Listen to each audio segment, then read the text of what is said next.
In the early 2000s, an anonymous caver began documenting his journey into a newly discovered cave.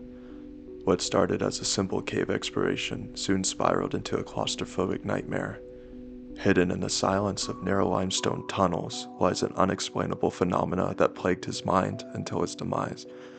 Join me as we explore the legend of Ted the Caver. And I decided to get in one more caving trip before the new year, so we set our sights on Mystery Cave. Not a spectacular cave, but since neither of us had been caving in a while, it'd be nice to go to any cave. There was a bit of an excitement to this trip. There was a small passage in the lower portion of the cave I wanted to check out and see if it was possible to get past it. It had a small opening, but lots of air blowing out of it. Even though it was way too small to climb through, I had never even checked to see what was inside the passage. We got our gear loaded up and hit the road by 3 p.m. We got to the cave in great time, since B likes to drive fast. We anchored from our usual tree and began to rappel into the cave. I went down first and got my gear while B came down. After we explored all of the usual passages, we climbed down to check out a hole. The hole was located deep in the cave, near the lowest part of the cave. It was on the side of the cave wall, about 3 feet from the floor. To look inside the hole, I had to kneel down and duck under an overhang of rock. I used my backup mini-mag light and held it inside the hole to see what I could see. I was excited by what I saw. The wall around the hole was about 3 to 5 inches thick, and it led into a tight passage. The passage opened up a bit inside the hole. It continued back about 10 to 12 feet in a small crawl space. After that, it seemed to really open up. Although how much, we couldn't tell. This could be a virgin passage. To even get in the crawl space, we would have to enlarge the opening. Currently, it is about the size of my fist. Once we get past the opening, we would have a tight crawl back to where it opened up. It would take some work, but we thought we could do it. We sat down for a few minutes to rest and contemplate our plan of attack. While we sat there in the darkness, we could hear the wind howling from the other side of the passage. It was like a low, eerie noise. We could also hear a low rumble from time to time. No big deal though. The cave was in the vicinity of a highway that has heavy trucks drive on it. We figured the rumble was the effect of trucks resonating throughout the rocks. We determined our best plan would be to haul a cordless drill in the cave and drill into the rock. Then we could take a bullpen and a sledgehammer and break up the rock. It seemed pretty straightforward. We would widen the hole big enough to squeeze in and see what was on the other side. The efforts to haul all of the equipment down the hole would be a pain, but we hoped it would be worth it. We named the passage Floyd's Tomb, after Floyd Collins. It seemed to look like that tight spot where Floyd spent his last miserable days. We gathered up our gear and headed for the surface. Normally I couldn't care less if I ever came back into the cave. There was nothing special about it. But now I was psyched about getting back and getting through. B and I were both excited to get back into the cave and get to work. I figured with about 4 hours of work, we could be in and see what was on the other side. We headed range to borrow a DeWalt cordless drill to bring with us. We also had masonry bits to drill with, sledgehammers to break up the rocks, and bullpens to insert in the drill holes, and a few other tools we ended up not using. Getting the tools down to the work site proved to be a challenge. One of us would have to climb down the rope and stop at the ledge or a good resting place. Then the other person would lower the tools. We kept this routine until we got to the bottom of the cave. Then we had to drag the tools to the hole. It took us about an hour to finally get to work. B took the first turn at the hole. After an hour of exhausting work, we could tell that we were not going to get through this in one session. We kept trading off after we worked ourselves into a sweat. One would take a break and get some food and water, while the other one went to work. The routine went like this. To begin our work, we had to get down on our knees and do our best to avoid smacking our heads on the ceiling. Working in this awkward position, we had to drill into the wall around the hole. It was difficult work. We really had to push on the drill, and it was slow progress. Then we inserted the bullpen into the hole and hammered on it until the rock broke up. Then we would repeat this process. To give you an idea of how slow it went, the typical sized rock that would break off was about a fingernail size. If we broke off a large piece, it was cause for celebration. From time to time, for variety, we would just well on a cold chisel with a 5-pound sledge. It was slow progress. The problem with the sledge was that we couldn't take a good swing because of the tight quarters. After a couple hours of hard work, we realized what our limiting factor was going to be. It was about then that our first battery met an abrupt death. We had a second battery, so we swapped them out. The second battery lasted a little longer because we hammered and chiseled a little more often and a little longer each time. Finally, after about 3 more hours of dolgery, the second battery died, and we called it a night. We could tell that we had done some work in the cave, but it was not much. For the first time since we got in the cave, we sat back, and both of us took a break. It was nice to check out the results of our hard work. We noticed the howling again. It seemed a little louder than the last time we were there. We just figured the wind was blowing a little stronger outside. What we could not figure out was the rumbling. It too seemed to be louder, and more frequent. This time we could not attribute the noise to trucks. The road that the trucks drove on was not very busy to begin with. At that time of night, it should be dead. Yet the rumbling continued. It seemed to be coming from deep within the passage. He said he would ask some veteran cavers what could be causing the noise. We didn't spend much time admiring our work. We still had to haul gear up and out of the cave. Actually, we left some of it in the cave. It was still difficult work. What made it worse was that we were both exhausted. Our original plan was to be done with this cave and hit a couple of other caves the next day. Instead, we decided to crash at a nearby motel, charge up our drill batteries, and go back to Mystery Cave. As we proceeded to work in the cave, we developed a system pretty early and little changed in our succeeding trips. The first time in the cave, B took the first shift at chipping away at the opening. After about half an hour, he needed a break, so I took over. He told me what worked best, and I continued doing the same. We would try new things from time to time, use new muscles, but usually stuck to the same method. We would use the masonry bit to press on the drill as hard as we could and drill a hole in the rock. Safety glasses and dust masks were worn while working. Then we would insert a bullpen and hammer into the rock and break out small chunks of the cave. Then we would drill another hole and repeat the process. Occasionally, the drill would hit a soft spot in the rock, and that step would be shortened. We would work until we became too tired to continue. Then B and I would trade. While one of us was working, the other would remain in darkness and either eat or drink, or just lay down on the cave floor, padded by the rope bags. After just a few rotations, we were tired enough to catch a nap while taking our break. The only light we used was the helmet light on the head of the worker. Since it was pointing towards the hole, the resting person was mostly left in the dark. This was a welcome benefit, since the resting person was usually, well, resting. The rest break was also a chance to cool down a bit, which didn't take long in the cooler temperature of the cave.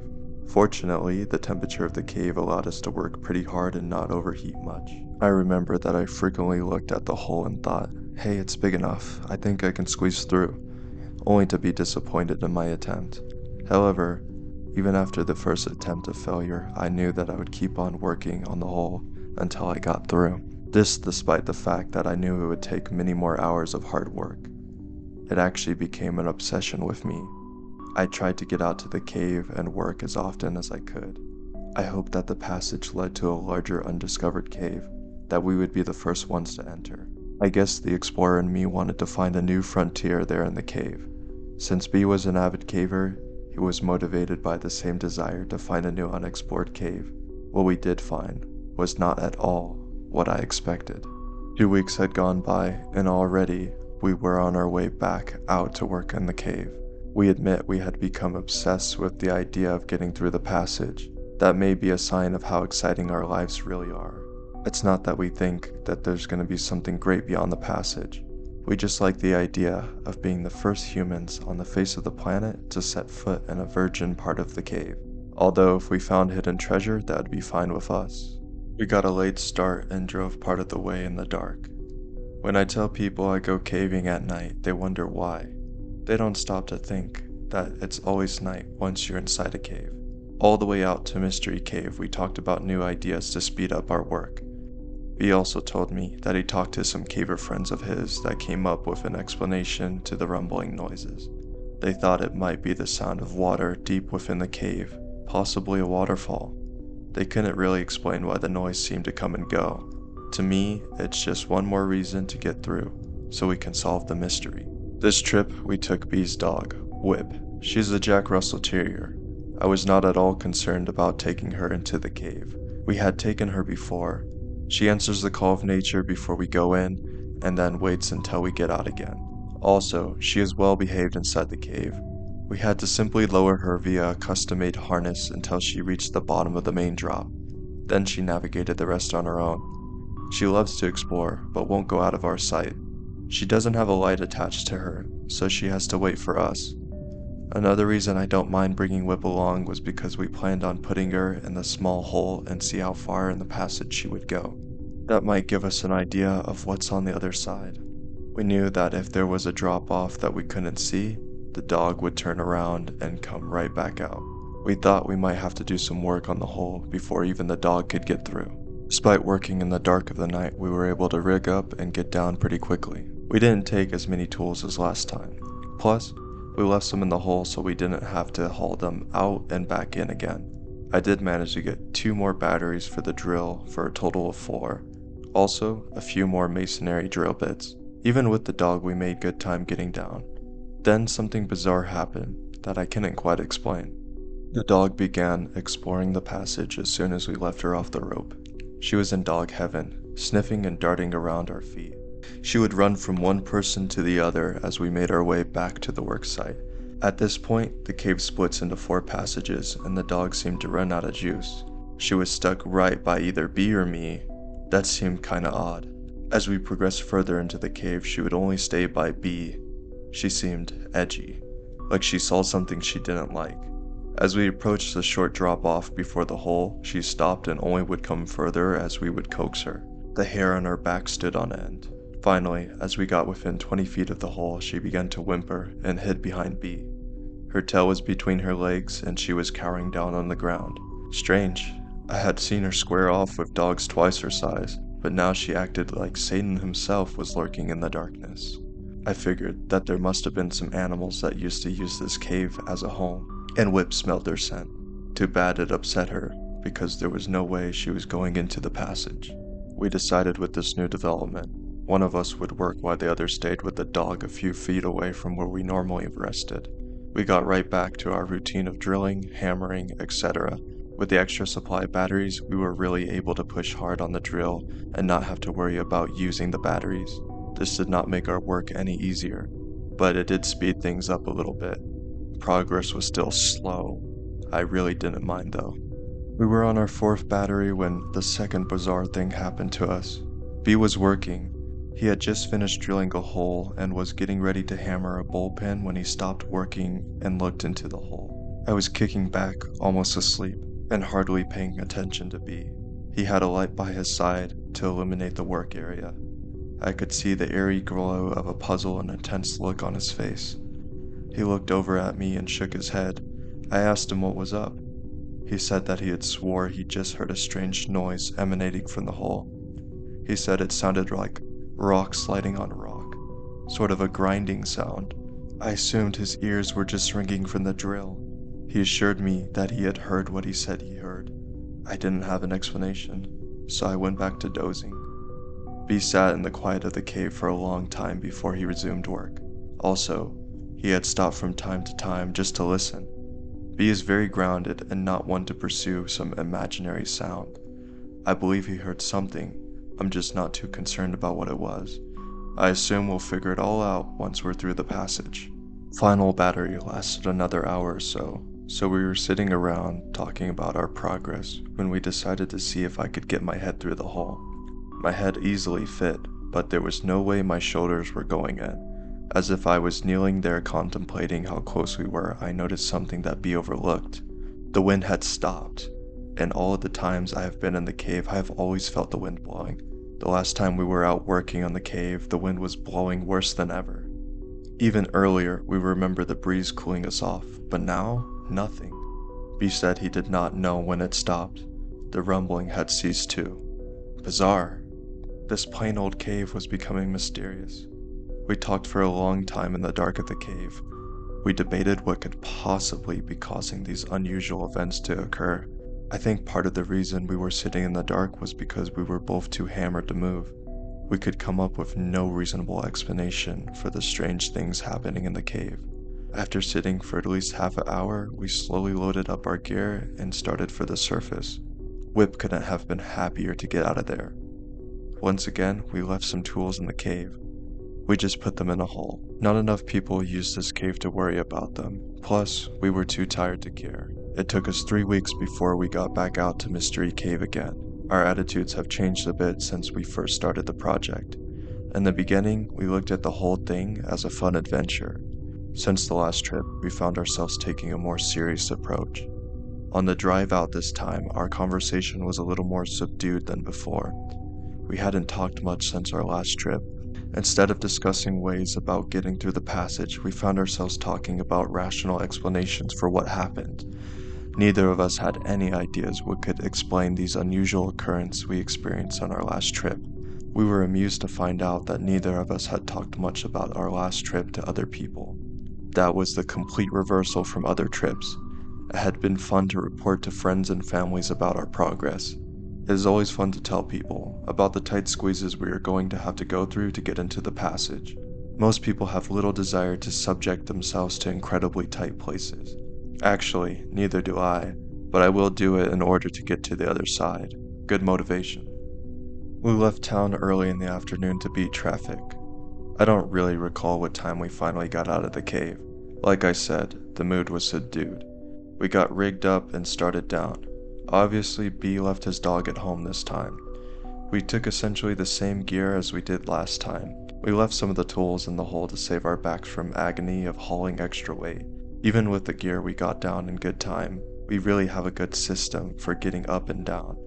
There was only a minor mishap on this trip. B scraped his arm on the descent. Not really bad, fortunately. He waited until he got all the way down to the hole to patch it up. It was just a superficial cut. While we were getting his wound cleaned up, I started working. We both took note of the breeze that was back and the rumbling present. We had 4 fresh batteries and 4 fresh arms. I had high hopes that this would be the day. It started out pretty slow. When we first started working on the hole, the thickness was about 3 inches. As we enlarged the hole, the thickness had increased. As a result, our progress had become slower. Still, we continued with as much energy as we could put into our work. The hole was big enough, at least, for me to put a hammer in the hole for reference. Then put the camera in the hole and take a picture of Floyd's tomb. Been nice to see the pile of broken rocks below the hole get bigger and bigger. We have both realized that we're just going to have to put in a certain amount of work in order to get through, so we get down to business. We don't usually talk much while we work, since one of us was making a lot of noise with a drill or hammer. Break times are used to chat momentarily about whatever topic pops into our minds. The break takes place whenever the guy was working decides to switch roles.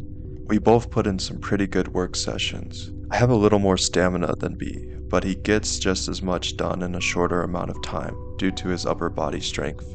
We will celebrate the small victories along the way. Whenever a section we have been working on crumbles, we cheer.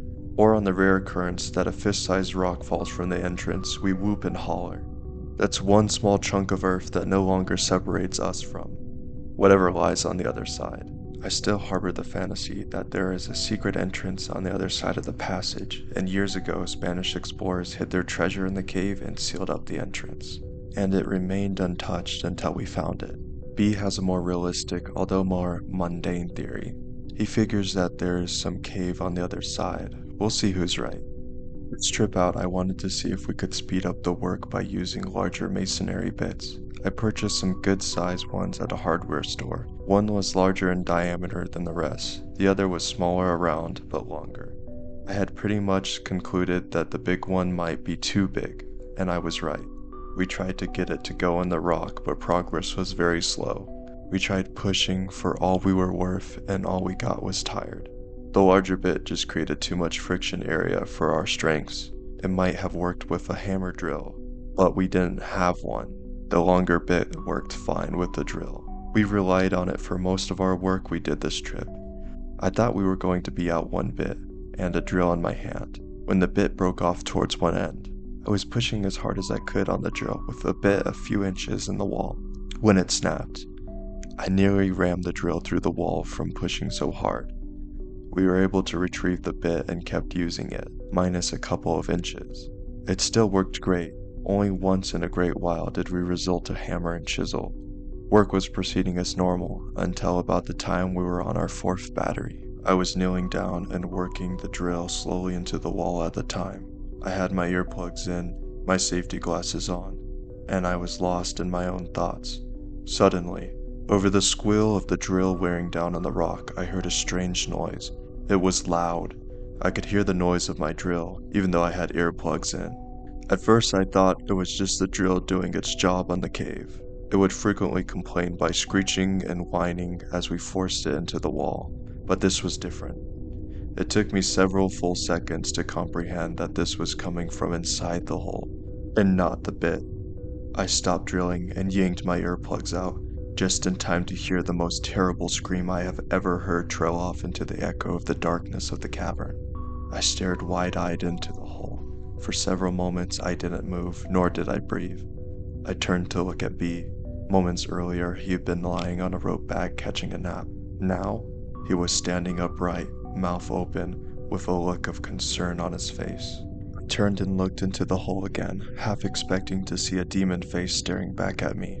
Nothing was different in Floyd's tomb. I fixed my gaze on the back of the squeeze where the limits of my light reached. There was no motion, only darkness beyond the reaches of my light. In the complete silence that followed, I could hear my heart pounding in my ears. Not another sound could be heard in the cave. Suddenly, I heard a scraping noise behind me and I straightened up. I nearly knocked myself out by hitting my head on the overhang. It was just B moving to turn on his light, but I was so wired it nearly sent me to my grave. B spoke and again I jumped. He said, "Get some rocks and put them into the hole." He explained that whatever animal had made that noise might be able to get through the hole. I immediately grabbed a few rocks and hoisted them through the opening. Using the handle of my sledgehammer, I slid the rocks as far back as I could into the tunnel as I could reach, creating a wall between us and the other side. Since the squeeze is so small, it didn't take long.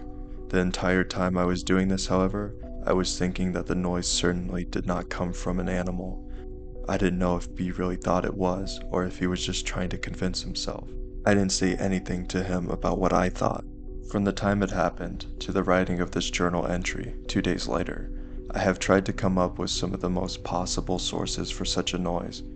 To describe it, I would say it sounded like a cross between a man screaming in fear and a cougar screaming in pain. It sounded like it had come from the hole and was roughly 100 feet away. The horrific noise reverberated throughout the cave and through my ears. B estimated the scream lasted 5 to 10 seconds. My guess is about 5 seconds. It's difficult to tell how much time passes when you're listening to a solo from the depth of Hades. After I filled the back of the passage with rocks, we just sat there listening to the silence. My breathing was a lot more rapid than usual. Neither of us spoke for quite some time. Finally, B suggested we get back to work, but I kept an eye on the movement of the hole. We put the light in the passage that shined for the back of Floyd's tomb. It was only at this point that I realized that the wind had stopped again and the rumbling could no longer be heard. To say that I was nervous would be an understatement. I didn't say anything to B, nor him to me. Back to the drilling. B took over the work, which was fine with me. I wasn't exactly worn out, but I don't mind being further from the hole. B would stop from time to time and just listen. I just sat, watching him with my light on. I wasn't close to the entrance of the hole, but I still found myself looking behind me and down the passage of the still water. Every time the light would cast an unusual shadow, my heart would jump. My imagination was running wild. Oddly, B seemed to have less concern about the strange noise than me. After a short time, he seemed to be focused entirely on getting through the passage. I was still straining to listen above the sound of the drill. I heard nothing but the familiar sound of carpet on stone. As I contemplated the possible scenarios which might play out on the other side of the passage, I found myself getting somewhat excited again about getting through. It might have been fatigue taking a toll on my mind, or the thought of something valuable on the other side. My thoughts were broken when B let out a yell, possibly a cuss word. He said the drill battery was dying, but he hadn't broken off a large relative section he was working on. He set the useless drill aside and picked up a hammer and bullpen. He started welling away on the hole created by the bit. After nearly 10 solid minutes of hammering, he sat back against the rock, sweating and nearly out of breath. The bullpen was out protruding from the cave wall. He held the hammer towards me, inviting me to take a few swings. I held up my hand and shook my head. I had been ready to exit this cave for quite a while now. He didn't press the issue, and without speaking, we both started gathering the gear we were going to take out. Once again, we stashed some of the tools in the passage. I was first to start towards the top of the cave. Several times I had to wait for B, not because he was moving slow, I was just more eager to get out. Few times have I felt better than that night, stepping out into the chilly night air. It's amazing what a good couple of meals and a little sleep can do for someone's attitude. Even though we still had memories of strange noise fresh in our minds, we relit the fire of enthusiasm. The other side of the passage seemed so close. We were sure this would be the day. We got to the cave and started to work our way down the hole, getting back into the darkness of the cave that brought memories of the night before. The sight of the circle of rock illuminated by our headlamps, the smell of the dirt in the air, and the sound we made as we crawled across the rock. Once we reached the entrance of Floyd's tomb, however, we were once again ready to blaze the trail leading into an undiscovered part of the cave. We immediately noticed the presence of the breeze blowing out of the hole, and the rumbling. The bullpen sticking out of the hole was an obvious sign of where we needed to begin our work for the day. B took over where he left off the day before. I took up residence in the same spot occupied the night before. Even though I was already well rested and wanting to start work, B was making the hammer sing with each blow. After a mere 2 or 3 minutes, he let out a cheer. He turned to reveal a handful of rock that used to be attached to the cave.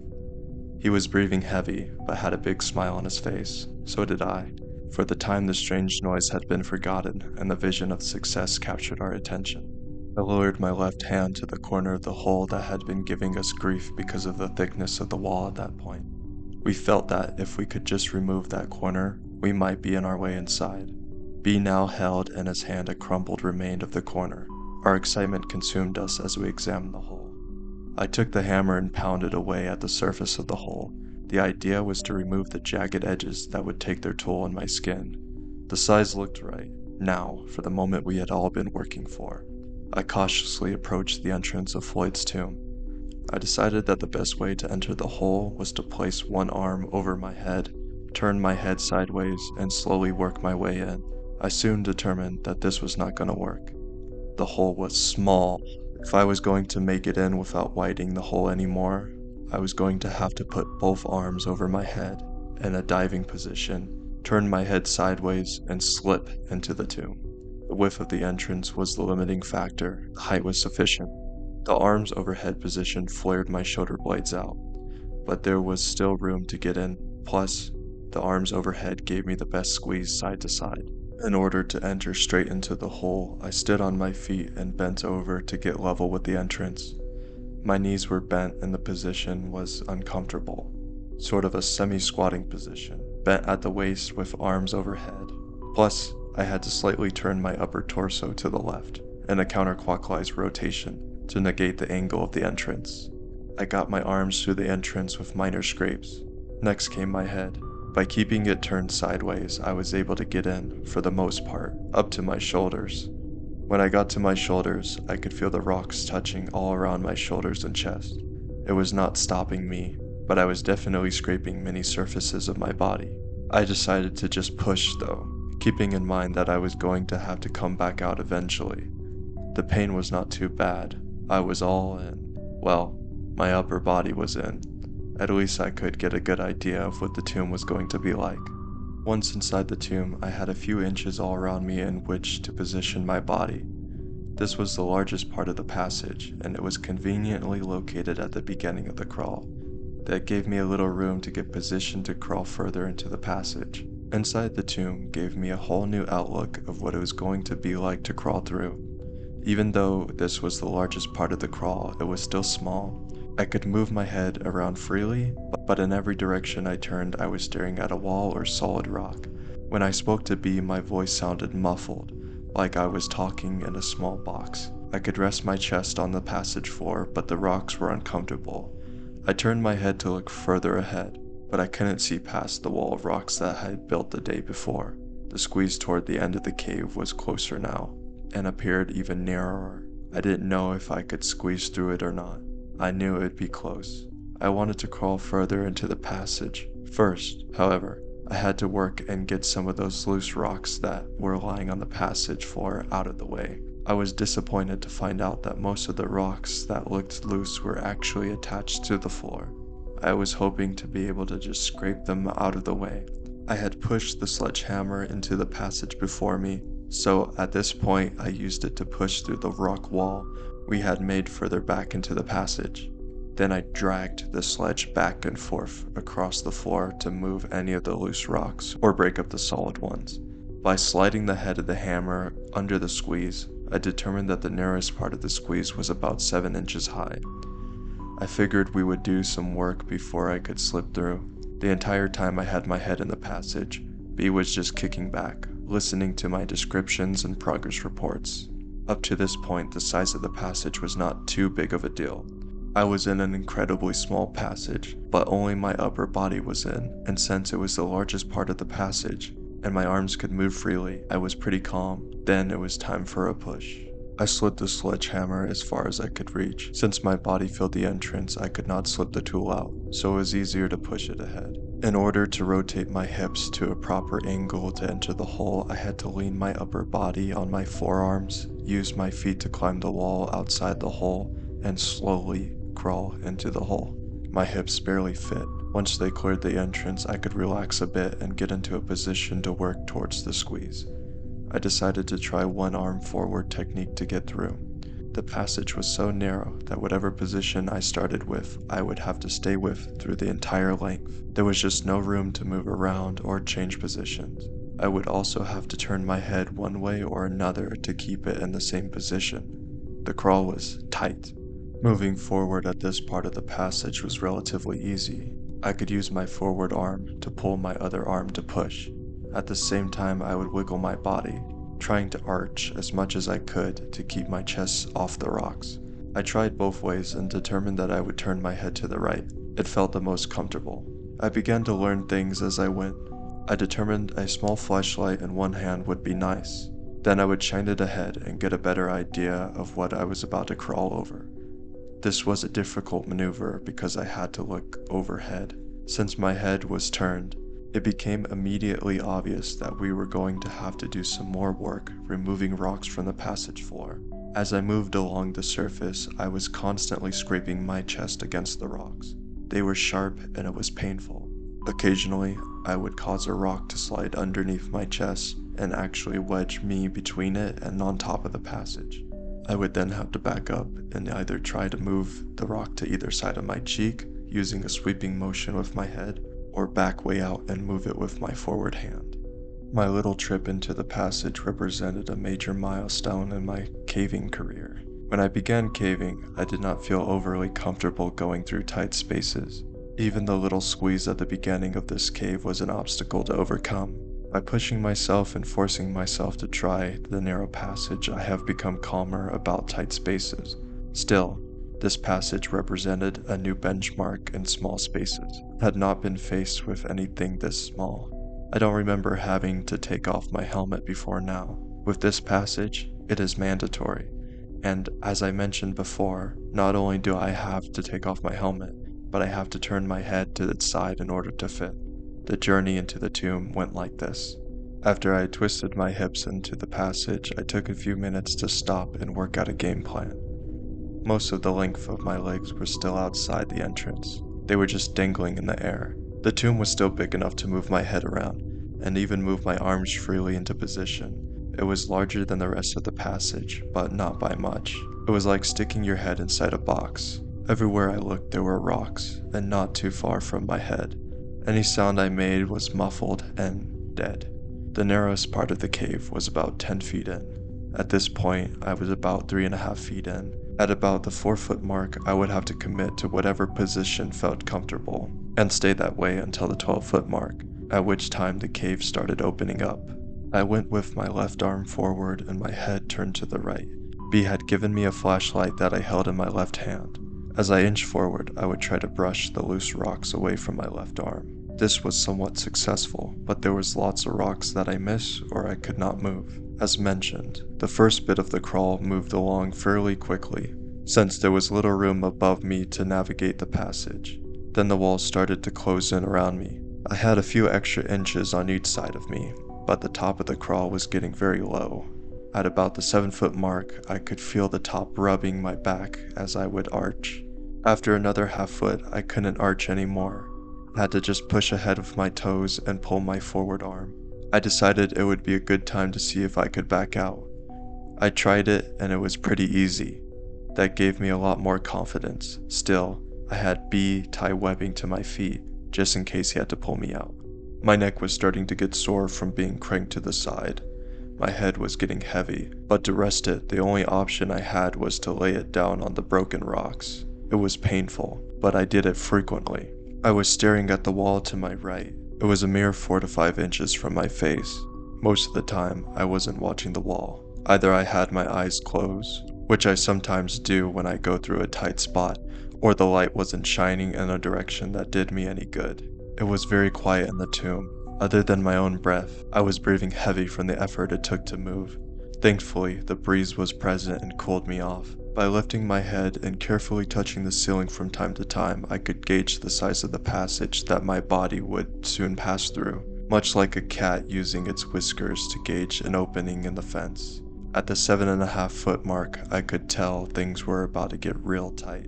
I was laying in the darkness, in the deep passage within the cave. One is in a unique position to ponder, a mountain literally resting on top of me, the entire earth lying below. One tiny movement of earth and I would cease to exist, or worse, to recognize the fear shared by Floyd Collins as he lay there, trapped for days deep within the heart of Mother Earth, incapable of freeing himself from his earthen prison. Picture yourself in my position, lying on your stomach, your left arm extended over your head, your right arm at your side, having only few inches in which to move. Your arms and hands are sore from bleeding, crawling, pulling yourself across broken rocks. Your entire body is resting on the rocks. Your neck is tired of holding your head off the rocks, so you gently rest your cheek on a rock to rest. Once you start again, you have to push with your toes to scoot your body forward, sliding across the rocks.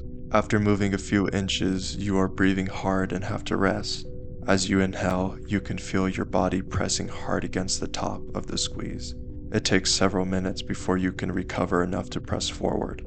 The entire time you are lying there, you think about how you are going to get back out. Well, that's pretty much what I was going through at the point of this passage. When I reached the point where my back was rubbing and I could feel with my head the passage was not getting bigger, I knew I was most likely not going to get through. Still, I decided I could give it one more push. If I had been in this position a year ago, I would have been in a state of panic, but not today. I was pretty pumped. I took a few minutes to rest, then I went for it. I exhaled completely all of the air out of my lungs. This caused my chest to collapse enough to scoot forward a few inches. Because it takes much effort to scoot, I only went a few inches before I had to stop. As I inhaled, my chest pressed hard against the floor and my back against the top. It took a little longer for my breath to get back. Unbelievably, I did it again. Exhale, scoot, rest. Again, only a few inches. Repeat. I took a few extra minutes to enjoy this position, pinned in a small passage. Wow, I could not believe how relaxed I was. I tried one more time to exhale and scoot. My back was rubbing too much to continue. Despite the failed effort, I was psyched. I took several long minutes to lay there and recover from the effort. B had been encouraging me the whole time. It was fun to hear him cheer as we saw my shoes go deeper and deeper into the hole. Backing out was not too difficult, but it did take some work. I encountered the same obstacles as when I went in. After I wiggled my hips out of the hole, which took some time, I had trouble getting my shoulders out. Both arms were overhead at this point. My shirt was getting caught on the rocks and my shoulder was brushing the sharp rocks. After struggling to find a good position, I gave up and just pulled my upper body out. Scrape. My shirt pulled up over my head and I had some nice scrapes on my shoulders, but I didn't care. To me, this trip was a success. I had pushed myself beyond what I thought was possible. I kneeled at the entrance and looked into the narrow passage I had just been in. The rock wall was now at the 11-foot mark. I had pushed a little with my forward arm. The smallest point was the 9-foot mark. We were close. Between the work and the excitement, I was tired. I just sat on the rope bag, grinning. Phew, what a trip. Took an oath. I made a vow.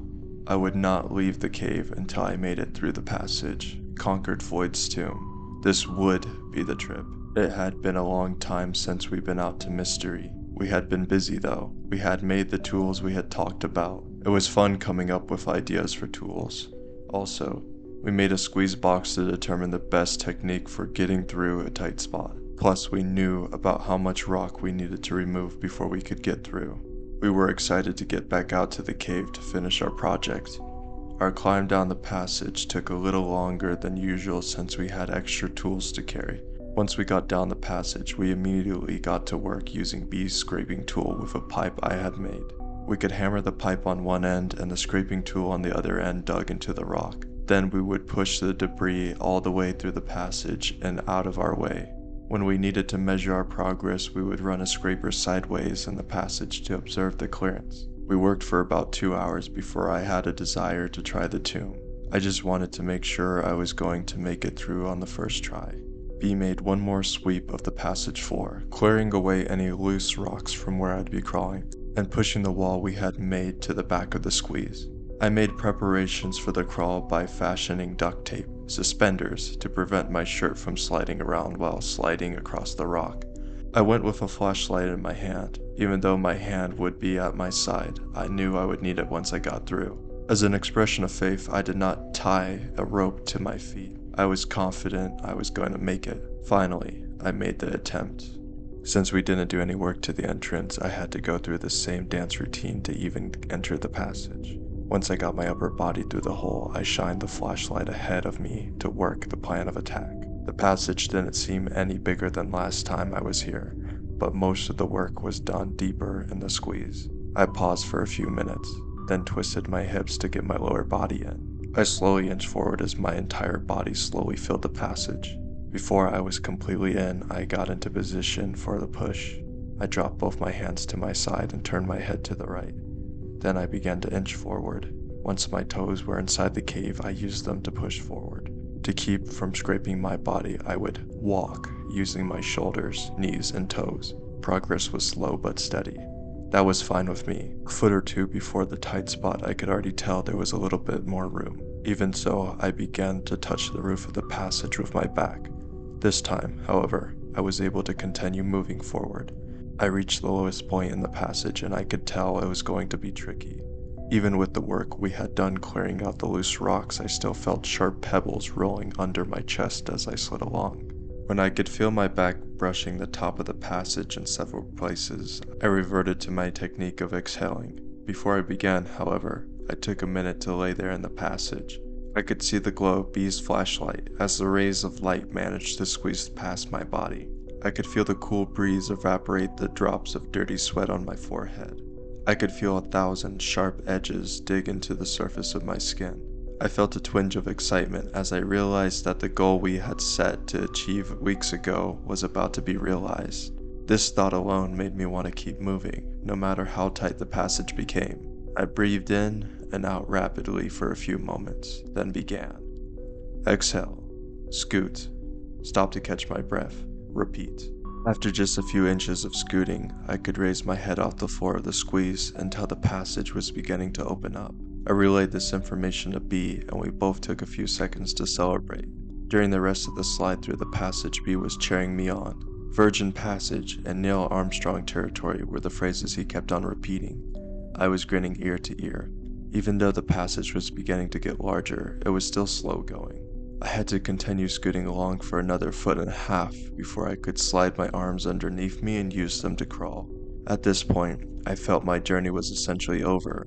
I was able to sit up slightly and move the rock wall we had erected several trips ago. Those rocks served as a somber reminder that a little caution would be wise. I shouted back to B that I was through. We both took a moment to congratulate ourselves on our success. B would likely never be able to squeeze through the passage and see what I was seeing, so I gave him a description of what the cave looked like. At this point, I only had my mini-mag, so I couldn't see very far into the passage. The end of the passage made a gentle right turn and seemed to go for a ways. I was unable to do anything at this point but sit, due to the size of the passage. All of the broken rocks we had pushed through Floyd's tomb were around me at this point. There were no other signs of human intrusion. I had to wait until B passed me my helmet light to get a better feel for the cave. B used the pole we made to slide me the end of a rope. Then I was able to pull all my gear through the squeeze. The first thing he sent through was my helmet and light. After I got the light fired up, I was able to see our new section of cave. Ours. It was an exciting experience to see the results of hours of hard work over the course of several weeks. At this point, we still had no idea what the cave had to offer. The only thing I could see was the passage immediately following the squeeze. It was a narrow passage with a low ceiling. I would easily be able to get through it, but I would have to crawl. I began taking pictures so I could show B. For the first time, he, too, tuned down his enthusiasm as he remembered the noises. He slid the pipe through the tomb with a loosened grip on the end. He said I could use it as a weapon if I ran into an animal, or... He also told me to make sure we could hear each other as we progressed into the cave. I strapped on my gloves and knee pads, grabbed my camera, and began my adventure. I crawled through the passage, which was about 20 feet long. At the end of the crawl, the cave bent slightly to the right. I would have to climb up a gentle slope, but then I'd be able to stand by the end of the next section of the cave. The next section was about 40 feet long. In addition to having a higher ceiling, the walls were a little wider than the section I had just crawled through. Both sections were relatively straight. The floor was covered with little rocks which crunched as I crawled, and then I walked across it. The walls were basically the same as much of Mystery Cave, except pristine. It was obvious no one had been there before me. Upon closer examination of the wall, I found two delicate types of formations. The first resembled several chunks of grated cheese tied together on one end, with the rest of the cheese just flopping down. The second formation was just tiny strands of rock, thinner than human hair. It was pretty cool. I found several types of both kinds of formations. I was not even through the second section of cave and I could barely hear B. Cave passages are not very acoustically friendly. I shouted to him that I'd go for a half hour and then return. He said that would be fine and to be careful. Then I proceeded to explore some more. I could walk nearly upright at this point. I was in the third straight section of the cave when I discovered a crystal formation in the wall to my right. It had several layers in the wall, resembling clear candle wax that allowed to melt and drip down the wall. There was several small stalactite formations formed by these crystals. The longest was about 4 inches in length. There would have been one much longer, judging by the size of the base, but it just had broken off. I looked to see if I could locate where it ended up, but I couldn't find it. The passage continued for another 100 feet or so before the cave opened up a little. It was at the end of the short straight segment of the cave. At the very end of the segment, the cave made a bend to the left and opened up into a room. Just at the point where the room began, there was a round rock that appeared to be leaning against the wall. This seemed odd, but singular formations are common in caves, so it is by no means unique. I had crawled and stepped down over several large chunks of rocks that fell down from the ceiling, but this one was more round than the others. Once past the rock, the room opened up to a height of about 15 feet. It was about 15 feet in width and about 30 feet in length.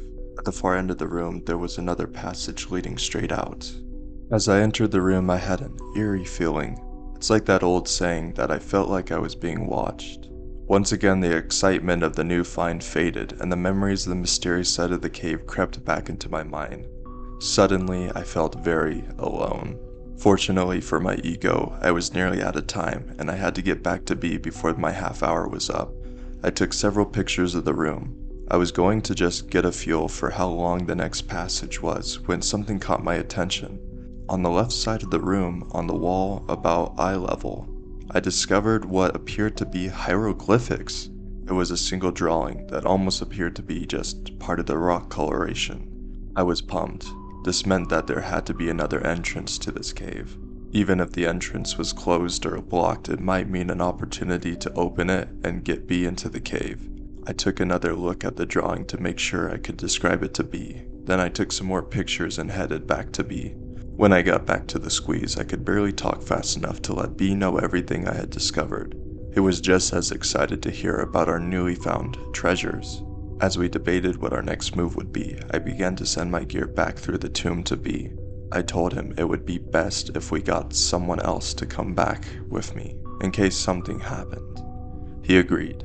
Once I got all my gear through, I was faced with the wonderful task of having to navigate Floyd's tomb again. I determined in advance that I would attempt to go back head first through the squeeze. I knew that I could definitely make it by going feet first, but that would mean backing up all the way through the tomb. That would take a long time and be very exhausting. My only concern in going head first was when I got to the end of the squeeze. I would have to get through the hole we had made without the benefit of being able to twist my body. Oh well, I chose to go in head first and deal with the exit when I got to it. I started into the squeeze very close to the tight spot, so at least I would have it over with soon. It turned out to be tricky though. I had to shift my hips to the right a little to get through, but I just kept on plugging away at it.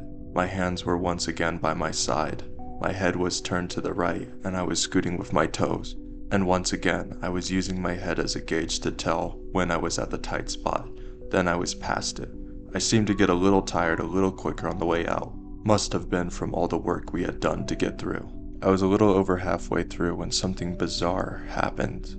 I was laying there taking a brief break when I heard a sound deep within the cave. It was the faint but distinct sound of rock sliding on rock. My blood froze in my veins. I couldn't move. I just lay there straining to hear the sound again. Nothing. I quickly began to scoot towards the exit. I didn't mention the sound to B, but I did recall one of our earlier trips B said he heard the same thing. The task to get out of the hole turned out to be as painful as I thought it would be. I had to put my arms overhead and force my shoulders through the hole. I definitely left some skin behind as I ripped through. B helped me as I wiggled my upper body out of the passage.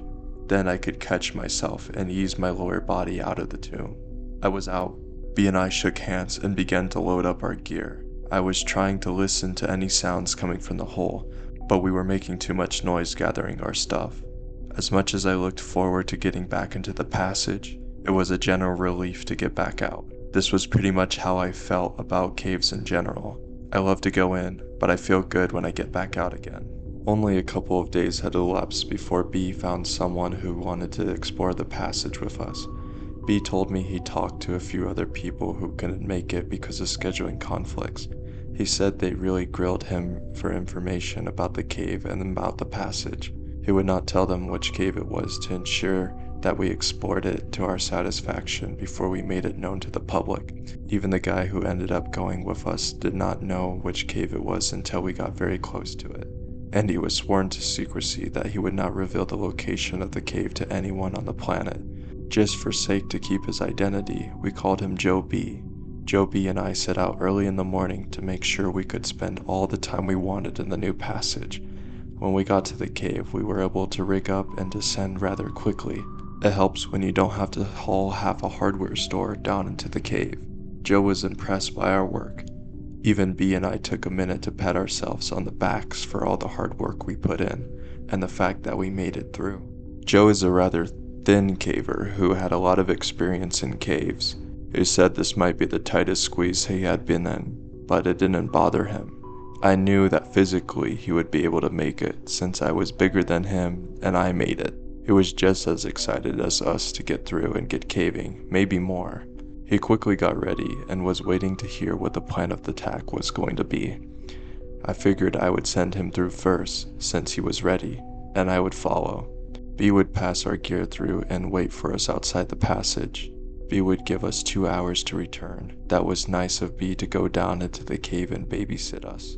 It gets boring sitting in the cave. With our plan set, we were ready to roll. Couldn't believe how easy Joe slipped through the passage. He said it was tight, but it sure didn't look like it. Once he got in, we passed him his gear, then I started in. Even though I knew I could fit through, it was still a slow trip through the tomb. You can only go so fast when you're scooting with your toes. When I reached the tight spot of the squeeze, I had Joe snap a picture of me. I thought it would make a good photo. Once I got through, B started to relay my stuff to me. Then disaster struck. I had gone all the way in and turned around to pull my gear through. I had to kneel down and still crouch down low. I just got my helmet, ironically, and was turning around to feed the rope back to B when I smacked my head on the top of the passage. Human skull versus solid rock. Rock won. I told B what had happened, so he sent my first aid kit through. I was bleeding, but even worse, I didn't feel too good. I patched myself up, then told Joe I didn't think I'd better continue. He looked like a little kid who was told that Christmas would be cancelled. Although I didn't like the idea of him exploring the cave without me, for selfish reasons, of course. I wanted him to at least see part of the cave for making the trip out here. I told him how far to go and how long it would take, then I sent him on his way. As I laid there, I could hear him crawling in the darkness. His light disappeared after the first turn. I rested for a minute or two, and then began my journey back through the squeeze. It was disappointing to get all the way to the end of the cave and not be able to explore it to its end. Actually, it is killing me. Although I got through Floyd's tomb, which was painful, I sat down and munched on a Cliff Bar while B and I chatted. I told him I would pay for a motel room if he would stay overnight. Then we could see how I was doing the next day and make another attempt at the cave. I felt goofy for having smacked my head on a cave wall. B said he was willing to give it another try tomorrow. He was just as anxious to put some closure on this cave. As long as Joe would stay overnight, we determined to wrap things up the next day. Once this was settled, we just sat back and enjoyed the darkness. We could hear no sounds coming from the passage. The silence reminded me of the scraping noise that I heard the last time we were out there. I brought up the subject with B. Since I had not explored the cave completely, I could not offer any explanation of what would be making those scraping noise, or the change of the wind strength, or the rumbling, or that terrible scream we have heard. Suddenly, we both wished that we had not sent Joe in the cave alone. He went to the hole and yelled into it, "Joe?" No answer. Not surprising. You just can't hear each other when you are very far apart in a cave. We nervously waited for any sounds. Good sounds, that is. Joe-type sounds. The 20-minute timeline we had set passed. Then 25 minutes. I really had no desire to climb back through the squeeze. My head was still throbbing from the squeeze looking tighter than ever. Still, I knew I was going to have to make sure Joe was safe. Just as I was getting prepared to go back through, I saw a light deep in the passage. "Joe?" I called out. Nothing.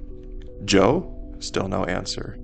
The light got brighter, and I could hear the noise of someone crawling across the broken rock that lined the cave. "You okay, Joe?" "No," was his weak reply. When he got to the other side of the tomb, he said that he was not feeling well. He quickly took his gear off and put them in a bag so we could pull them through. As I pulled the bag through the passage, he began to climb back through the tomb. We didn't even get a chance to question him about what he saw before he was coming back through. He quickly slipped through the squeeze and the hole, and we finally got a look at him. He looked terrible. His face was pale, and he was out of breath. The dust that covered the floor of the squeeze left its mark on his face and clothes. He had numerous small cuts and scratches on his face and arms, probably from the rapid exit of the passage. His eyes were open, wide. We only had a brief moment to look at the change that had occurred to Joe before he started to head up and out of the cave, without saying a word. While Joe and B started for the surface, I took a minute to gather our gear. Then I stopped to listen into the passage. I heard nothing, and I felt nothing. The wind had stopped. Part of me wanted to get out of the cave as fast as possible, but another part of me wanted to immediately climb back into the passage and find out what made the cave tick. Then was not the time, though. I still felt a little dizzy from my injury. At that moment, I noticed B and Joe had made good time getting out of the cave passage, and I was left alone. Chills ran through my body as I scurried to catch up with them. Once we got outside the cave, I'd figure we'd be able to find out more from Joe. But when we got to the final climb, he just unclipped from the rope and went straight to the truck. In the light of day, he looked even worse than in the cave. B and I gathered up the rope and our gear and headed for the truck. Joe said he did not want to stay overnight because he felt terrible, and we believed him, so we headed home. We could get no more information from Joe. He just stared straight ahead. He was shaking like a leaf, and he said he was not cold. When we tried to question him, his answers were short. I asked him if he saw the hieroglyphics. No. Did he hear us yelling? No. Did he see the round rock? No. Did he see the crystals? No. He just said that he went a little ways and started to feel sick. Something was fishy about his answers. He would have had to seen the crystals if he got far enough into the cave that he couldn't hear us yelling. But why did he not elaborate? 2 weeks after our trip with Joe, and we were back on our way into the cave. To prepare for this trip, we contacted a local cave rescue group and got permission to borrow their low-voltage two-way phone. The phone consisted of 2 transceivers and a long spool of thin wire. I would then be able to unwind the wire as I went into the passage and stay in contact with B the entire time. We also thought it would be a good idea to take a video camera into the new passage. I purchased a case that would protect my video camera from dust as well as sharp rocks. I was more than willing to pay the cost of the case just to make sure B got to see the entire passage. My head was doing fine. I still had a light red line to mark the spot where I tried to break the rock with my head. I never went to a doctor, but it was a very painful experience. I have thought about what would happen if I had been able to go into the passage with Joe. He was a changed man after he came out. I had been calling his house nearly every day trying to talk to him, but he wouldn't answer his phone. B called his work, and a mutual friend told him that Joe called in sick 2 weeks ago and hasn't been in since. He said Joe warned his boss he might be out for a while. I even stopped by his house twice. The first time it looked like someone was home, but no one answered the door. The second time his car was gone and there was no lights on. I hoped to talk to him about this trip, but it didn't work out. As we were rigging up the rope to descend in the cave, I felt something for the first time. I did not want to go into the cave. It was not a feeling of foreboding. I was not receiving some premonition. I just had no desire to enter the underground world of Mystery Cave. I didn't share this feeling with B at the time. Even though I had no desire to go in the cave, I knew I had to. So I double-checked my gear and slipped over the edge of the cliff. Right from the beginning, it seemed like the cave did not want us to be there. Nothing went smoothly. Every time we tried to clip a carabiner or tie a knot to attach something to the rope, we had to do it 2 or 3 times to get it right. Fortunately, we recognized this and made sure everything was safe and secure.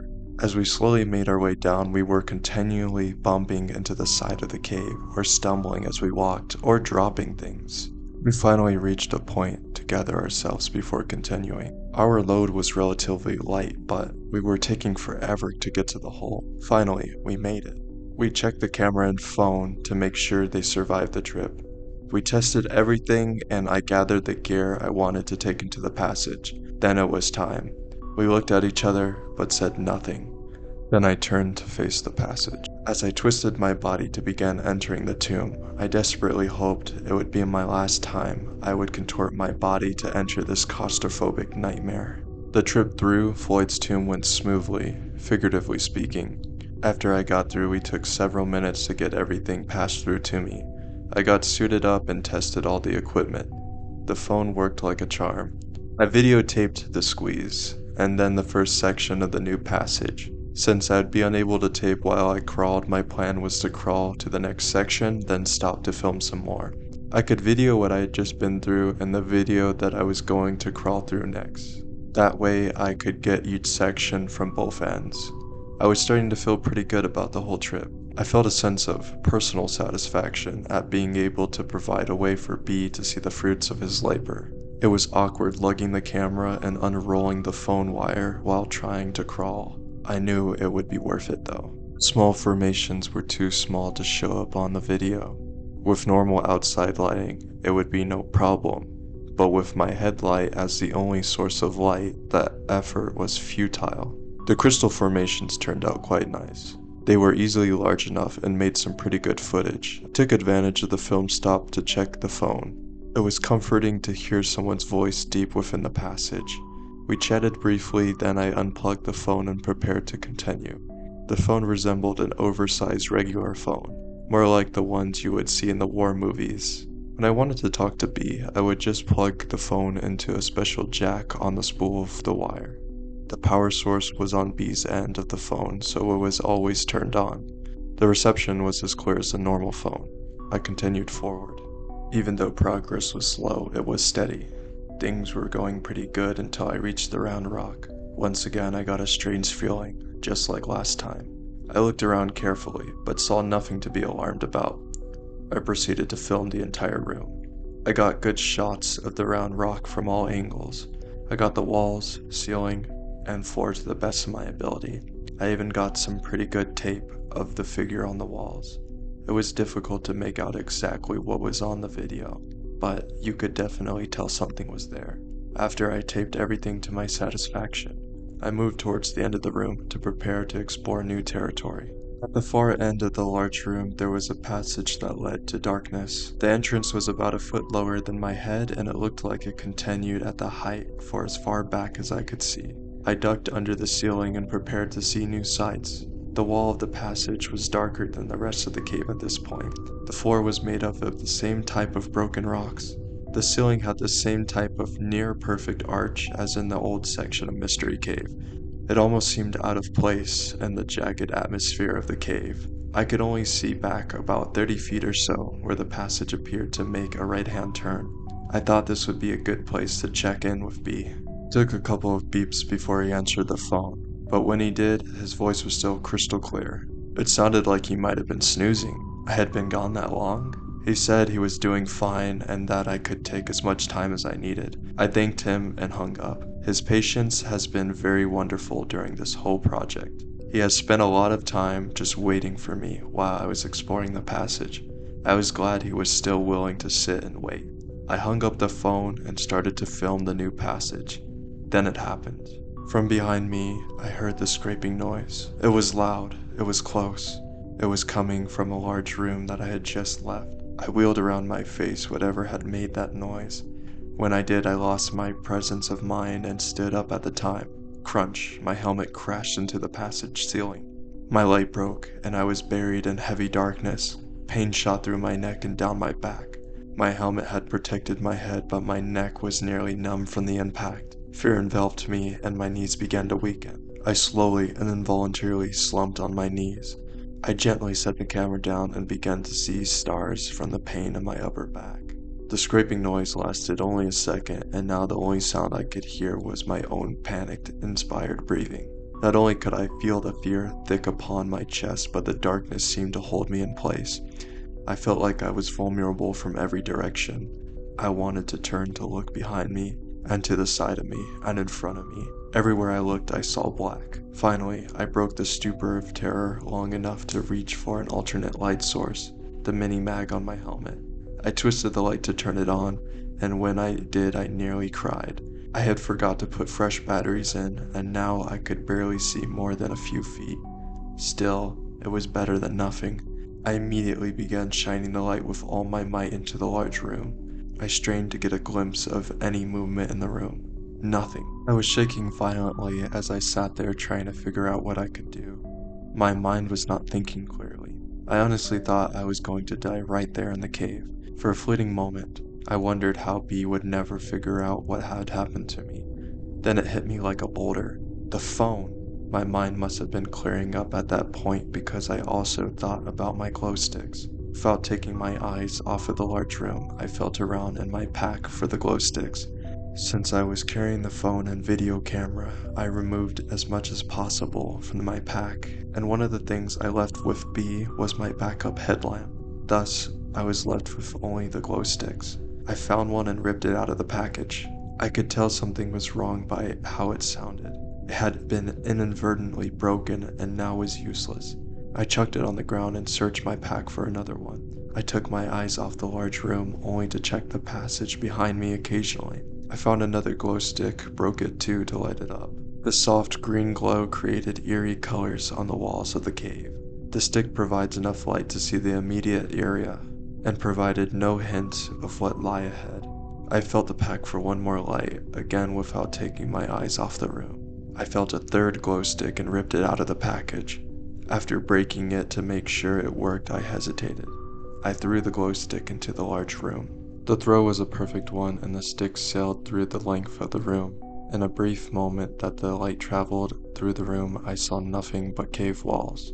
The absence of anything usually did nothing to ease my state of panic. At the far end of the room, I got a brief glimpse of a round rock as the light bounced on it. Then the light went behind the rock and seemed to disappear. I was still shaking, but at least I didn't see anything.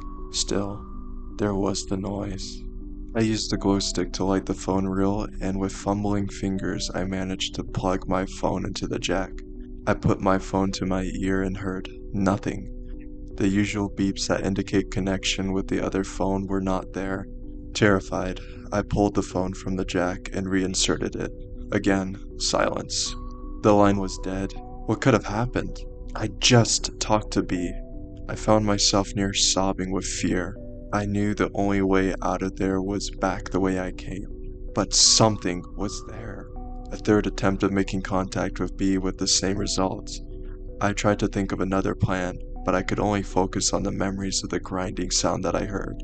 In my weakened state, I slumped against the side of the passage, breathing like I had just finished the race, never breaking eye contact with the shadows of the large room. As my shoulder touched the wall, I had a powerful jolt of pain that reminded me of my collision with the roof of the cave. Despair, agony, terror. I can't say for exactly how long I sat there, but my feet were tingling and my knees were sore. The pain in my back crept lower, although my neck felt no different. I make an attempt to exit this evil passage. I knew if I waited too long, I would lose what little light I had. I attempted to stand, but I did not have the strength. I crawled slowly to the near end of the large room, dragging my pack beside me. Using the walls of the cave, I was able to slowly stand, although not straight due to my sore back. Still breathing rapidly, I slowly advanced through the room. I wound up the phone wire as I went. My eyes were staring straight ahead, straining for any signs of movement. With every step, my light would cast ever-changing shadows on the wall, keeping me busy trying to look at everyone. My eyes burned as I realized I had not blinked for many minutes. How many? How long had this been going on? The only sounds I could hear were the crunch of my feet on the broken rock and the wheezing of my breath. As I continued the cord, I could hear the squeak of the wheel, with each turn bringing me closer to the tomb, closer to B, closer to safety. The short trip through the room took an eternity. As I passed the crude drawing, it seemed to glow, as if offering some sort of warning. I didn't know what the drawing represented, but everything about this cave seemed to instill fear. Toward the far end of the room, I could see the round rock at the far reaches of my light. Something seemed different about it, but I couldn't tell what. When I got within a few feet, I could finally tell what had changed. That was the sound I heard. Again, terror gripped my entire body as I realized how close I was to something. I had no choice but to continue. Still, it was not easy. I inched toward the rock, holding the glow stick ahead of me in my shaking hand, using it to pierce the darkness. I stopped just this side of the rock and wound up all the slack in the phone wire. Then I realized why I had lost connection to B. The rock was now sitting on the wire. I gave it a tug and the thin wire snapped. My only hope of contact with the outside world ceased to exist when that wire broke. I had never felt so alone and helpless. Buried deep within the earth, I had voluntarily descended into my own grave, with a casket of solid rock. With the phone now useless, I set it down in the passage, my gaze fixed on the round rock. I proceeded forward. My breath was rapid, with my throat dry and aching and my mouth dusty. With every crunch of the rock below my feet, my heart seemed to stop. No movement could be seen in the green glow of my stick. I got to the rock and peered over the top. Seeing nothing, I took several steps past it. When I reached the other side, I recoiled in horror at what I saw.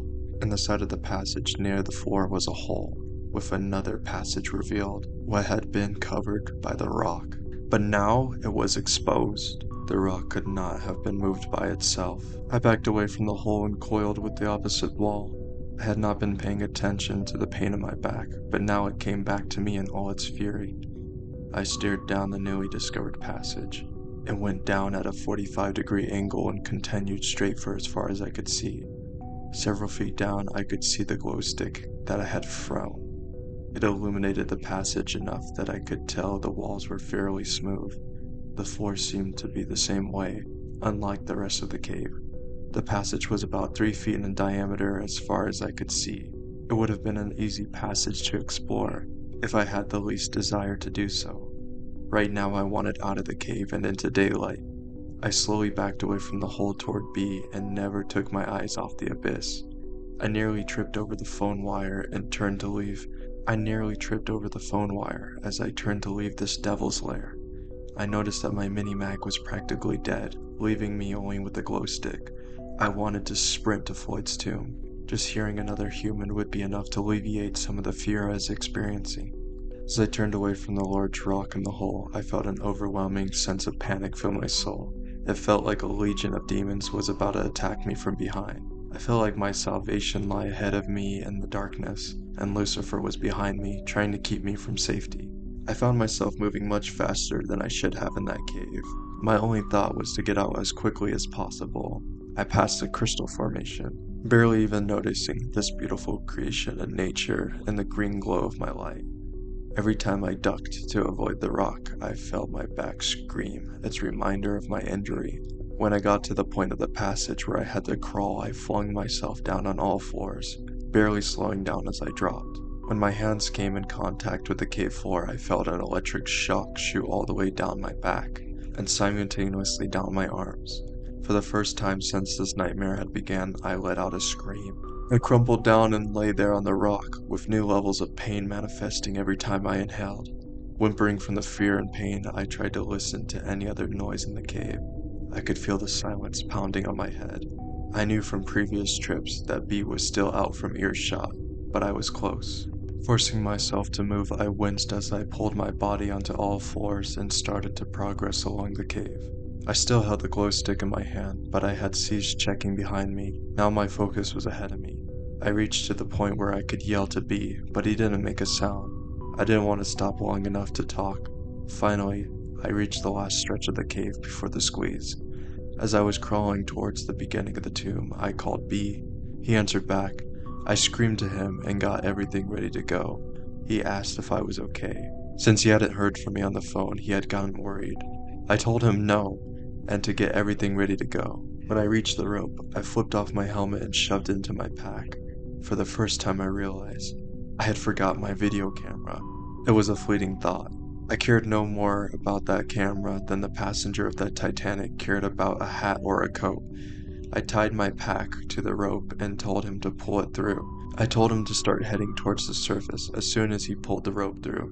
He asked why I screamed that there was something in the cave with us. My back ached with every move I made. I knew it didn't matter though. I was going to get through the tomb as fast as I could, injuries notwithstanding. Just as I started into the squeeze, I felt the wind in the passage increase, and with it the most nauseating stench I have ever experienced. It smelled like damp, rotting, rancid, putrid death. I almost started to dry heave. I pulled my shirt over my nose to shield me from that overpowering smell. At this point, B smelled it too. He yelled, "What is that?" Then he yelled at me to hurry up and get through. I told him I was coming. Then I took a deep breath through my shirt and started back through. B's yelling had intensified my fear and panic, as if I needed any help. I knew he could sense the urgency in getting out of this place. Still, as I worked my way through, I yelled at him to start up, that I would catch up with him when I got through. He said he would. He placed my glow stick inside the passage and began to climb out. This time through the squeeze, I had no regard for the tightness of the passage. I was scraping my face, ears, arms, and shoulders. Every inch of the squeeze meant numerous scratches on my body, but I barely noticed them. My back was nearly paralyzing me with pain. Once again, I felt the rising need to vomit because of the odor being delivered to my nostrils by the breeze. Halfway through Floyd's tomb, I took a break to catch my breath. I was approaching exhaustion, and my respiration rate was through the roof. The top of the passage seemed to rest my cheek. and the floor felt like broken glass on the opposite cheek. As I paused briefly to recuperate, I heard the scraping noise coming from deep within the cave. It continued for several seconds, then silence. I let out a cry which startled me. I was no longer consciously reacting to the noise. The cry was a subconscious response to the fear which flowed through my entire body. In a panic, I began to scoot through the passage. As I reached the largest part of the tomb, I quickly slid my arms under my body to get into position to exit through the hole. I grabbed the rope and pulled with all my might. When my shoulders reached the hole, they lodged, and I was struck. I dug my feet into the rock and wiggled my way back into the passage. Then I turned my body slightly and tried again. This time, I was successful in pulling my upper body through. Normally, I would carefully work my way out, since there was a 3-foot drop from outside the hole. This time, I kicked with my legs and pulled my arms, and plop, I dropped out of the tomb, right onto my shoulder. I tried to roll to soften the impact, but was unable to do anything more than take a blow. Strangely, the pain was focused on my shoulder, apparently not affecting my already sore back. I rolled over onto all fours, then I slowly rose to my feet. The smell was much less intense outside of the passage. I grabbed my glow stick and used it to find my helmet. I began to head for the webbing to climb out while strapping on my helmet. When I got to the webbing, I reached up to grab hold and recoil in horror. In the glow of the glow stick, I could see for the first time the injuries to my arms. My forearms were covered with deep cuts and scrapes. Much of my arm was covered with blood. The wounds were not deep enough, but bled freely, but rather oozed the blood. In the brief moment that I stopped, I noticed that there was a brief silence in the cave. No sounds coming from the passage and nothing from up ahead.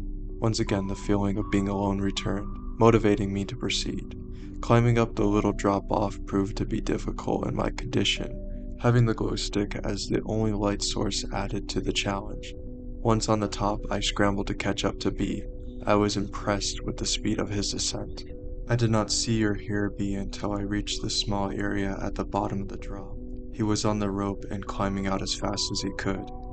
I could hear him moving quickly and breathing heavily. I called out to him, and his startled reaction told me he was nearly as tense as I was. He told me to get on the rope and start climbing. We both knew that would be dangerous and not something we would ever normally do, but this was different. I stood there looking up at where the rope had disappeared into the darkness above me. It danced around as B made his way to safety. He was out of sight, but I knew he was close. I knew the rope was my lifeline to the outside, to light, safety. Behind me was darkness, fear, the unknown. I had the fleeting thought of a movie scene where the actor had outwitted the monster and had reached the front door of the haunted house. Just as he reaches for the knob, he hears the sound behind him and turns, only to see. I slid my glow stick into my cord on my helmet and reached for my harness. Then I thought I would let B get a little higher while I pulled the rope up that was stretched down into the cave. That would make it easier to get out once we got to the top of the drop. I chose not to wind the rope around my arm since it was sore and bleeding, so I just pulled it into a pile on the floor. From above I heard B warn me, "Rock!" and I ducked under the ledge as several small rocks landed on the floor near my feet. I quickly went back to pulling the rope in. I had about half of it in, about 50 feet, when the rope hit a snag. Ugh, it was solid. There was no way I was going to crawl back to release it, so I decided just to forget the rope and get my harness on and get out of the cave. I quickly threw the harness around me and started to buckle it. Before I could secure it, I heard a strange noise on my feet. My pulse began to quicken. I looked down on the rope to discover in my horror that the rope was disappearing into the darkness. Something was pulling the rope back into the cave. I let go of the harness and began climbing my way up the rope. The unbuckled harness fell on the floor. Fortunately, I held on to the ascender. At the moment I could not think straight, I began climbing out of the cave without being attached to the rope. I was climbing as fast as my battered body could haul me. I was in a near panic state again and consequently was scraping, bumping, and gouging my arms and legs. As I climbed, I screamed to B that something was pulling the rope. He yelled back to hurry up. Luck was with me in that I didn't slip or fall back down into the hole. If I had, I would have bounced several times against the side of the cave before smashing onto the floor. The injuries would be fatal. Without the necessity of having to stop to slide the ascender up the rope, I made excellent time getting up. I could see rays of light above me, coming from the entrance of the cave, that told me where exactly I was in the cave.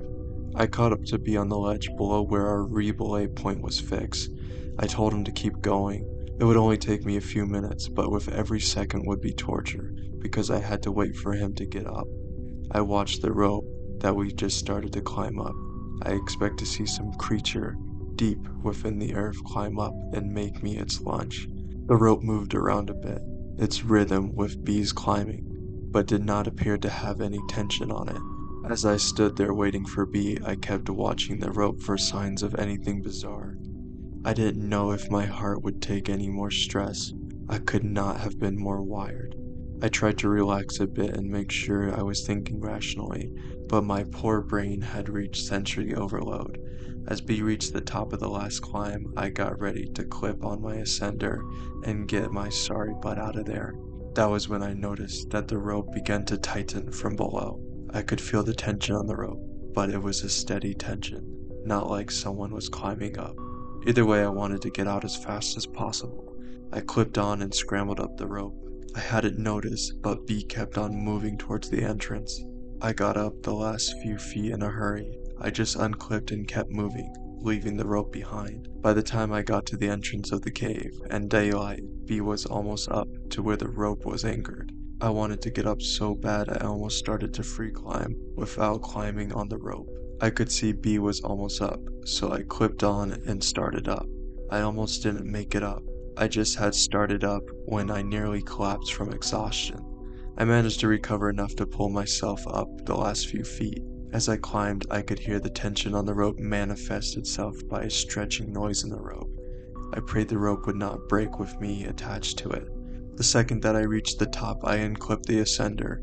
I could see B kneeling down by the tree, so I limped over to him and collapsed. For the first time since I went through Floyd's tomb, we could see each other. We just stared. I knew I looked pretty bad, but I didn't know that B was in bad shape. He had cuts and scrapes on every exposed surface of his body. His face was pale, almost white. His mouth and his eyes were wide open. He was breathing heavily, almost gasping. The shock we shared at each other's personal appearance was broken when we heard the rope around the tree stretch and the knot B had tied tightened. I was frozen in place, overwhelmed with fright. B seemed to be transfixed on the knot. Then in one motion he produced a pocket knife and began to work on the rope. It is amazing how a person's state of mind can alter their perception of time. I'm sure it only took 4 or 5 seconds to sever the rope from the tree, but it seemed like an hour. When the rope was cut, the knot fell to the ground, while the end of the rope zipped across the rocks and over the edge of the cliff, the speed of it causing a humming noise as it went. As soon as the rope was cut, B let out a cry. He dropped the knife and fell backwards. Watching the rope fly over the edge brought the feelings in the passage back to me. I got up and headed toward the truck. I noticed B was still laying there, wide-eyed, staring at the point the rope disappeared. I called to him, which seemed to break his trance. He got up and hurried away from the tree, the cave, the nightmare.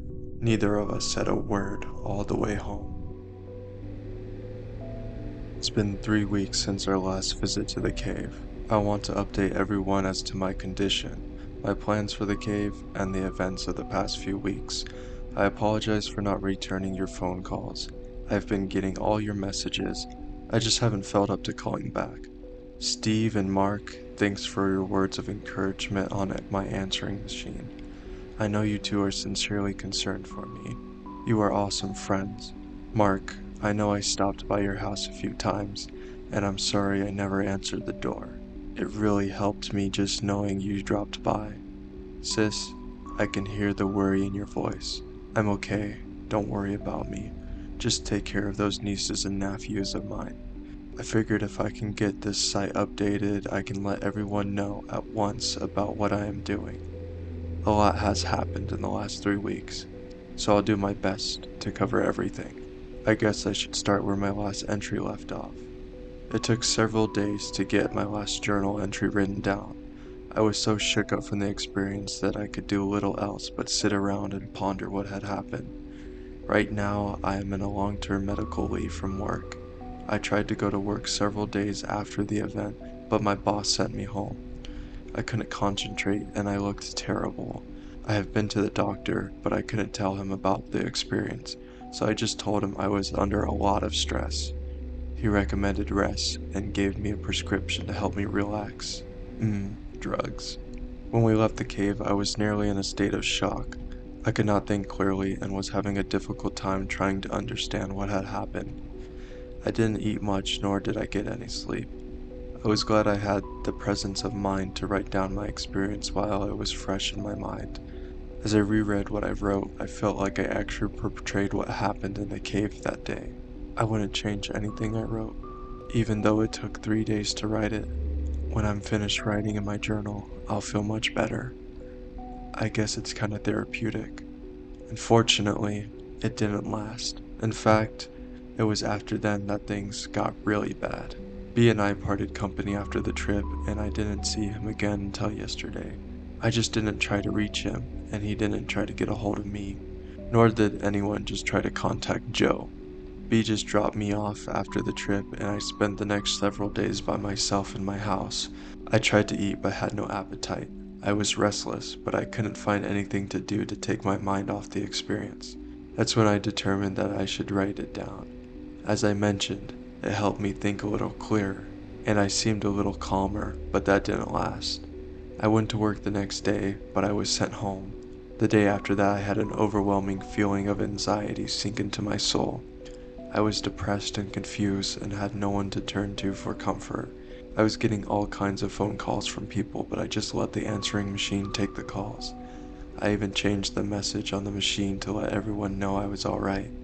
I continued in this miserable state, eating and sleeping whenever I could manage, until a week after the trip. Then things started to get strange. At first I thought I was hearing sounds in the house that had no explanation. Footsteps, shuffled noises, cracking doors. You know, the typical horror movie fare. Only the sounds were not distinct. It was as thought I wasn't sure I heard what I had thought I heard. I'd be eating or getting out of the shower and stop, thinking I heard something, but the sound would not repeat itself. In fact, if it weren't for the fact that it happened frequently, I couldn't be sure that there were noises in the first place. Either way, I was scared. It was as though I thought I had been caught in a spider web for the last week.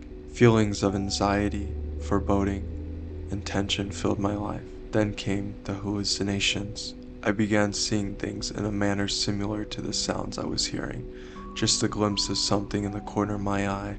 Then I would turn to look. Nothing. I had been sleeping with the lights on in my room, but now I kept all the lights in the house on from dusk to after dawn. When I started to see things on a regular basis, I purchased a gun.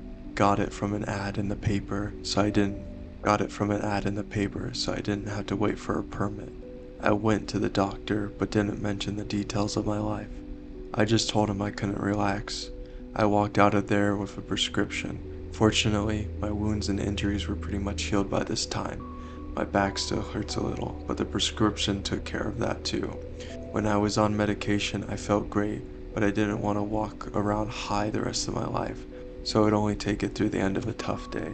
Unfortunately, the severity sightings increased, giving rise to the need for medication. The flashes in the corner of my eye continued, but then I began to see shapes and shadows. They would be outside my windows, usually at night. I still couldn't make out anything solid, so it would be hard to pin down what it was I was seeing. Soon I began to close all my drapes and blinds so that I could remove the possibility of seeing something. Doing so did help in that respect, but my life was still a mess.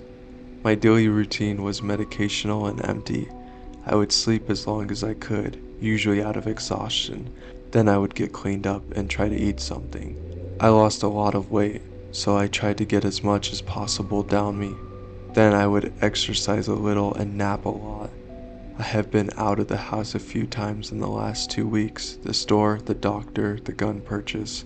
I didn't watch much TV because I couldn't concentrate. I spend a lot of time on the internet. I was doing research on caves and cave myths. The only story I could find was the caver folklore about the hodag. The hodag is supposedly a creature that roams caves. 2 weeks after I went in the cave, and a week after I began hearing things, I began to have nightmares. Extremely lucid nightmares. No specific themes or reoccurring events, just plain terrifying. Sometimes I was in my house and someone was trying to get me, only I couldn't run because I had no legs. The other times I was in a vat and someone was pouring syrup-like liquid on me, filling the vat. I would wake up in a panic. I would stay awake until exhaustion forced me to enter dreamland once again. A brutal routine. It continued for several days, until I reached the climax on the 6th day, yesterday. My dream seemed so real I had a hard time telling if I was awake or not. I was beat, really drained of energy and spirit. I was going from my living room to my bedroom in the early evening when I looked down a dark hall and saw a figure toward the end. I thought it was a thief and began to back up slowly. It didn't move. As I was backing up, the lights flickering on and off, every muscle was tense. I stopped to stare at the figure. Just then the phone rang. It startled me so bad I stumbled over a chair. When I got up, I wheeled around to look down the hall and nothing was there. I grabbed my keys and left the house. I felt compelled to get in my car and drive. My pulse pounded in my temples as I got in and started the car. I wanted to drive to Overlook Point to see city lights. I don't know why I needed to go there, but I knew I had to go. The closer I got, the more urgent the feeling. When I arrived to the point, I saw something that at first startled me, but then caused me to be more relaxed than I had been in a long time. Joe was there. He was out of his car, standing looking at the lights. We looked at each other. I could see from his tired look on his face he had been going through the same miserable trial that I had been experiencing. He could tell from the look on my face that we shared the same terrible experience. Our conversation was unbelievably brief. "You been back?" he began, even though he knew the answer. "Yes, we need to return. Tomorrow good?" I asked. "Yes, noon." He got in his car and I got in mine. I haven't even wanted to talk to him about his experience. Obviously, he didn't want to know mine. I drove over to B's house. When he entered the door, I thought B actually looked like he was doing fine, somewhat happy. One look at me and his disposition changed. Our conversation was also succinct. I ran into Joe and we were going back in tomorrow at noon. B looked dead serious. He just nodded his head.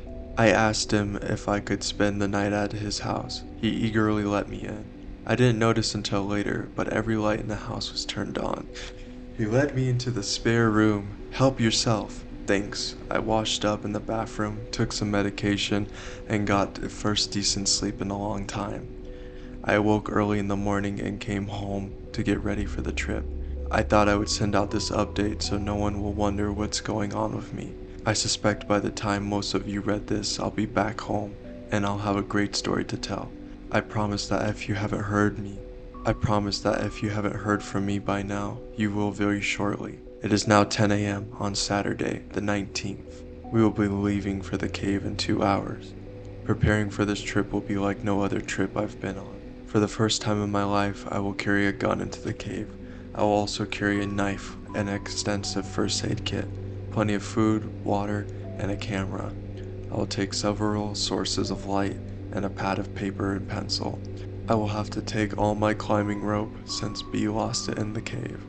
I will carry a good length of rope with me from the other side of Floyd's tomb. This is the first time in 3 weeks that we have heard any reference in Floyd's tomb. It sent shivers up my spine just by typing it. There are so many things I hope to accomplish this day, so many answers I hope to find in that tiny passage hidden from view. Reflecting on the events leading up to today leaves me feeling dizzy. Was it all a bad dream? Unfortunately, I am wide awake, and still, in a few hours I might face my nightmare. The thought of having another person with me in the passage does not alleviate the fear I feel. I almost chuckle as I ponder the childish notion that we will have to consider who will enter the tomb first. Also, I will lead my way into the dark unknown. Who will decide when to turn back? Foremost among the questions in my mind is, what about the video camera I left behind? Is it supposed to be recorded in complete darkness? I left the thing running, so we might find the tape. Darker questions follow. What if the camera's gone? What if it's destroyed? Although it is most difficult to put in an exact name on my motivation, I think closure fits quite nicely. I need to find out a few things about this cave. The main thing, believe it or not, is to find the end of the cave. With all the bizarre things I've witnessed the past few weeks, it would seem a bit trite to want as a primary goal, but that's what I want. To be sure, I will be seeking other bits of knowledge along the way. If, however, I find the end of the main passage and an end to the passage hidden behind the rock, I will be content and never return to the passage or the cave again. Never. It would seem to me that crawling headfirst through the tight passage into the darkness is an unnatural thing, just like crawling up the side of a cliff for recreation, or jump out of a perfectly good airplane and floating to the ground. We do these things to satisfy our hunger and adventure, this subconscious desire to conquer our little Everest. As B is fond of saying, caving is the last opportunity for exploration for the person with the modest means. Just a short drive just about from anywhere in the country is a cave waiting to be explored. Even a cave well among the general public can be approached by someone for the first time as an adventure. Something new, something to overcome, because it's there. Many of you don't agree with my decision to pursue this cave. I know this from the messages I have received. I am afraid I don't have a choice if I am ever going to experience restful slumber. I'm afraid I don't have a choice. If I'm ever going to experience restful slumber, I must return. If I am to ever walk the halls of my own home in peace, I must return. If I'm ever going to exit the Overlord and enter the subterranean world in the cave, I must now return. I no longer feel I have a choice. I must return. For my family and friends who are reading this, I say, be at peace. I will conquer this cave. Then I will return and update with this site immediately. I will include any photos we take in the cave today. And if you stop by the house, I will show you the video I will have. I expect to be home later tonight or tomorrow after the latest. See all of you soon, with lots of answers. Love, Ted.